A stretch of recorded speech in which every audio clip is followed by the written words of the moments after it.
Assalamualaikum warahmatullahi wabarakatuh. Allahumma sholli ala Sayyidina Muhammad wa ala ali Sayyidina Muhammad. Pemirsa yang dirahmati Allah, marilah kita simak ceramah dari Kiai Haji Abdullah Gimnastiar dengan tema Kunci Pertolongan Allah. Sebelumnya marilah kita perbanyak sholawat minimal 1000 kali sehari, agar hidup kita penuh barokah dan mendapatkan syafaat kelak. Selamat menyaksikan. Pasti manusia ingin bahagia, ingin mulia, dan ingin selamat. Mana yang paling penting di antara yang penting itu? Bahagia, mulia, selamat. Alhamdulillah. Tidak ada artinya bahagia kalau tidak selamat. Tidak ada artinya mulia kalau tidak selamat. Selamat dunia, selamat akhirat. Bagaimana supaya selamat di akhirat, tidak tersentuh api neraka? Harus punya 4 kuncinya. Apa? Halakosa, hayyin, layyin, qarib, sahul. Apa hayyin? Tenang, teduh, dan meneduhkan. Lahir batinnya ajeg, tidak emosional, tidak labil, tidak putus asa, tidak gerasa gerusu, tidak panikan, semuanya tenang. Buah dari apa ketenangan? Buah dari zikrullah. Zikrullah yang bagaimana? Yang yakin kepada Allah. Tidak hanya mengingat, tapi yakin. Kuncinya apa? Roja dan khauf. Ketika harapnya hanya kepada Allah dan takutnya hanya kepada Allah, maka lahirlah hayyin. Dia tidak akan bersandar kepada apapun siapapun selain Allah. Makin bersandar kepada selain Allah, makin tidak hayyin, karena Allah tidak memberi ketenangan bagi orang yang tidak bersandar kepadanya. Ala bizikrillah tatmainnul qulub. Surat Az-Zariyat ayat Ar-Ra'd ayat 28. Maaf. Layyin apa? Lembut, ramah, sopan, santun. Dari mana datangnya sifat lembut? Dari hati yang rahmatan lil alamin. Makin tinggi kasih sayang, maka makin lembut perilaku. Makin kurang kasih sayang, kurang kelembutan. Irhamu man fis sama, sayang yang di bumi, yang di langit menyayangimu. Islam dinur rahmah. Nabi Muhammad Nabiur rahmah, Nabi penuh kasih sayang. Wa ma arsalnaka illa rahmatan lil alamin. Rasulullah memberi contoh kepada pencipta bertauhid, lahirlah hayyin. Kepada makhluk, rahmatan lil alamin, lahirlah layyin. Orang yang hilang kelembutan, hilang keindahan. Fabima rahmatin minallah, hanya dengan rahmat Allah, lintalahum, engkau bersikap lemah lembut. Sekiranya engkau bersikap kasar dan berhati keras, lan faddu min haulik, niscaya orang menjauh dari sekitarmu. Wa'fu anhum, maafkanlah mereka. Wastaghfir lahum, tidak hanya memaafkan, tapi mohonkan ampunan untuk mereka.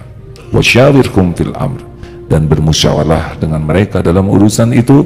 Fa idza azamta fatawakkal 'alallah, bulatkan tekad. Sesudah engkau bulatkan tekad, pasrah. Allah mencintai orang yang tawakal. 3, apa? Qarib, dekat, akrab. Dari mana datangnya qarib? Dari hati yang tawadu. Makin rendah hati, makin tenang, makin mulia. Wa ma tawadu'a ahadun lillah illa rafa'ahullah. Tiadalah orang yang rendah hati kecuali Allah mengangkat derajatnya. Makin rendah hati, makin nyaman. Kalau kita nyaman, orang akan nyaman dekat dengan kita. Rasulullah SAW puncaknya kemuliaan dan puncaknya kerendahan hati.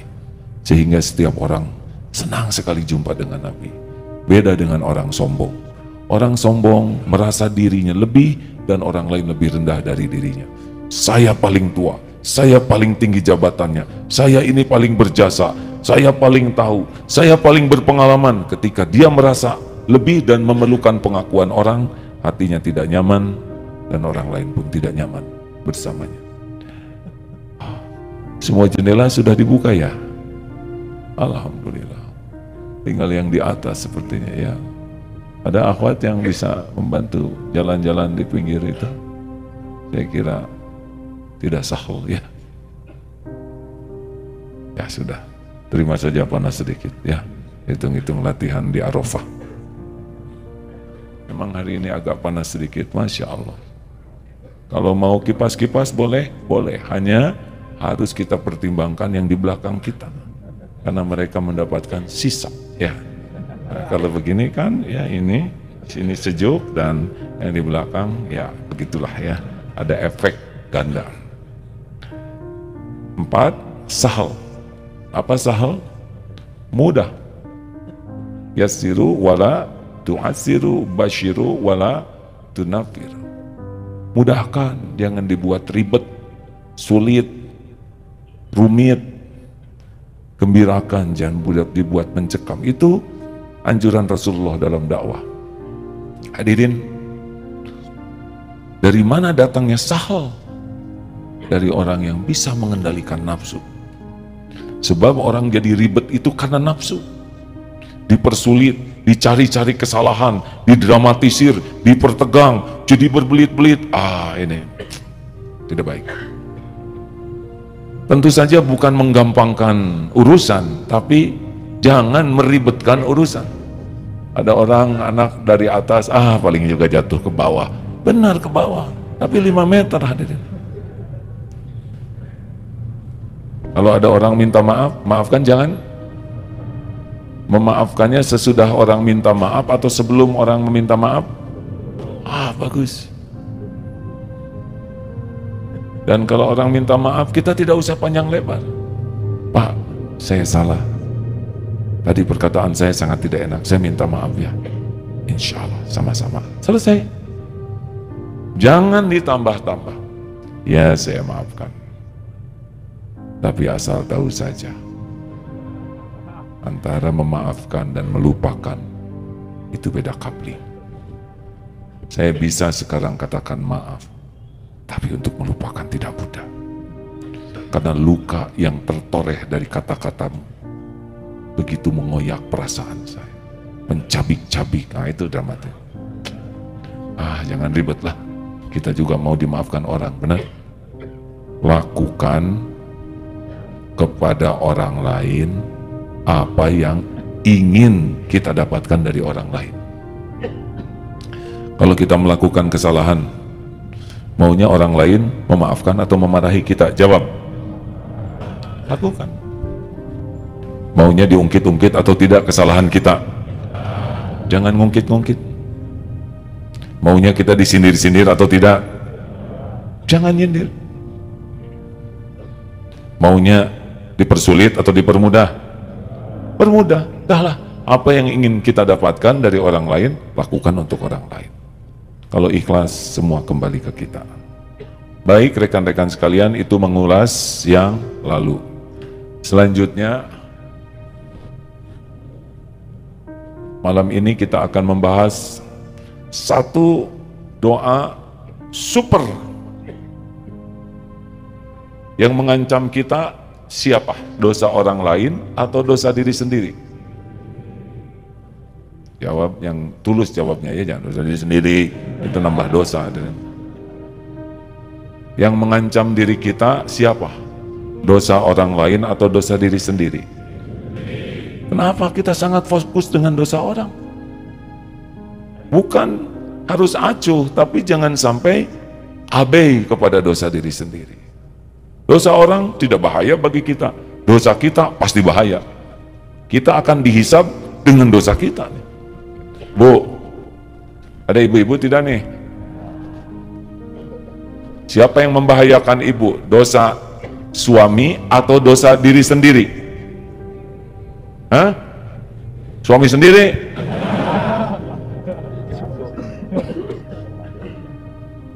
Maka ibu jangan terlalu letih memikirkan dosa suami, karena nanti dihisabnya masing-masing.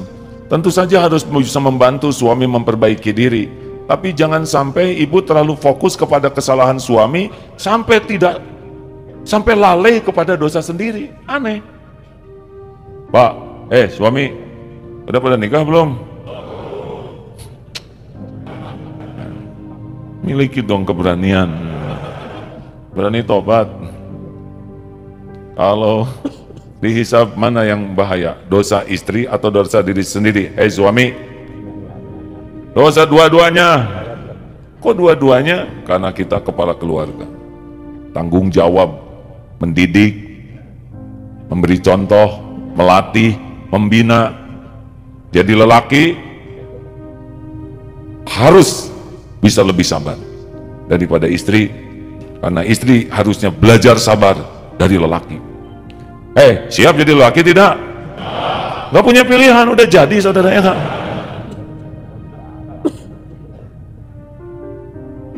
Sing jantan jadi lelaki itu ya, bukan berkokok, itu ayam, tapi bertanggung jawab betul. Nah, pertolongan Allah itu ternyata dekat dengan orang yang tobat. Nabi Adam melakukan kesalahan, dari sorga diturunkan ke dunia, dari dekat dengan istri jadi jauh, kembalinya dimuliakan Allah sesudah tobat. Bagaimana tobatnya? Rabbana zalamna anfusana wa illam taghfir lana wa tarhamna lanakunanna minal khasirin.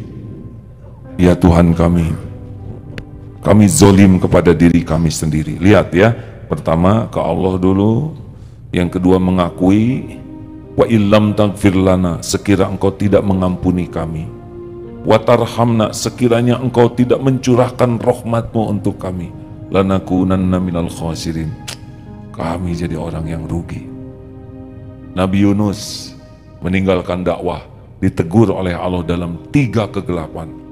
Gelapnya malam, dimasukkan ke dalam gelapnya lautan, di dalam gelapnya lautan disambar oleh ikan, masuk dalam gelapnya perut ikan. Ini nyata hadirin. Lolos dengan tobat. Tahu tobatnya? La ilaha illa anta.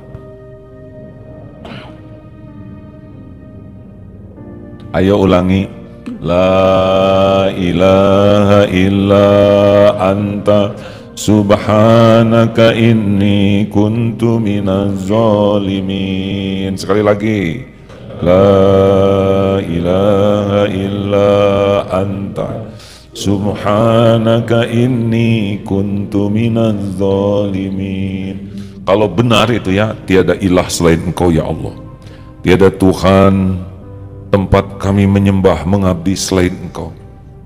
La ilaha illa anta subhanaka, maha suci engkau ya Allah, semua perbuatanmu pasti sempurna, tidak ada yang salah, tidak ada yang kurang, tidak ada yang cacat, tidak ada yang meleset. Apapun yang engkau lakukan sempurna, lebih sempurna dari apa yang terbayang oleh kami. Jadi kita dimakan, bukan kita, Nabi Yunus dimakan ikan. Beliau tetap berbaik sangka ke Allah. Tidak ada perbuatan Allah yang salah, yang jelek, yang kurang. Inni kuntu minaz zalimin. Saya ya Allah yang zalim. Begitu. Orang tobat itu tidak sibuk menyalahkan yang lain. Nabi Adam tidak menyalahkan setan yang menipu dia, tidak menyalahkan siapa istri Siti Hawa yang ikut makan, tapi ngaku.